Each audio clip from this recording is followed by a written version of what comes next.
ನಡಿ ದೇಶಾಭಿಮಾನ ಸ್ವಾಭಿಮಾನ ಎಂಬ ಗೂಡೈತೆ ಇಂಥ ಮಾರ್ಗ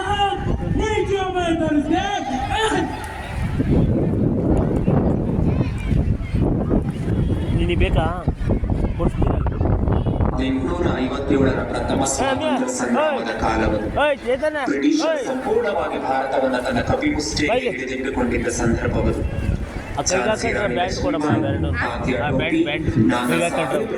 ಧೀಮಂತ ನಾಯಕರು ಸ್ವಾತಂತ್ರ್ಯಕ್ಕಾಗಿ ಹವಣಿಸುತ್ತಿದ್ದ ಕಾಲಘಟ್ಟವನ್ನು ಮಂಗಳ ಪಾಂಡೆಯನ್ನು ನೀಡಿಗೆ ಶರಣ ಮಾಡಿದ ಬ್ರಿಟಿಷರ ಕ್ರೌರ್ಯವನ್ನು ಭಾರತೀಯರು ಸಹಿಸಲಾದರು.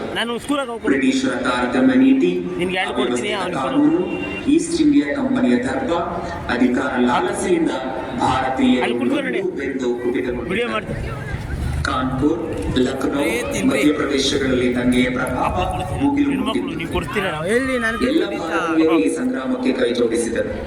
ಇನ್ನೇನು ಸ್ವಾತಂತ್ರ್ಯ ಸಿಕ್ಕಿಬಿಟ್ಟಿದೆಯೋ ನಿರೀಕ್ಷೆಯಲ್ಲಿ ಜನ ಸಂತಸ ವ್ಯಕ್ತಪಡಿಸಿದರು. ಆದರೆ ಮಧ್ಯ ಪರಕೀಯರ ದೌರ್ಜನ್ಯ ಭಾರತೀಯರನ್ನ ಸಂಕಟಕ್ಕೆ ಈಡು ಮಾಡಿತು. ಎದೆಗುಂದದೆ ಮುಂದೆ ಗಾಂಧೀಜಿ, ನೆಹರು, ಸುಭಾಷ್ ಚಂದ್ರ ಬೋಸ್, ಭಗತ್ ಸಿಂಗ್ ಮುಂತಾದ ನಾಯಕರ ಮುಂದಾಳತ್ವದಲ್ಲಿ ಎಲ್ಲ ಭಾರತೀಯರು ಕೊನೆಗೆ ಸ್ವಾತಂತ್ರ್ಯ ಪಡೆದು ಬಂಧಮುಕ್ತರಾದರು.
ಬೇಡ ಬಿಡಿಯಾ ಸಾಕಾ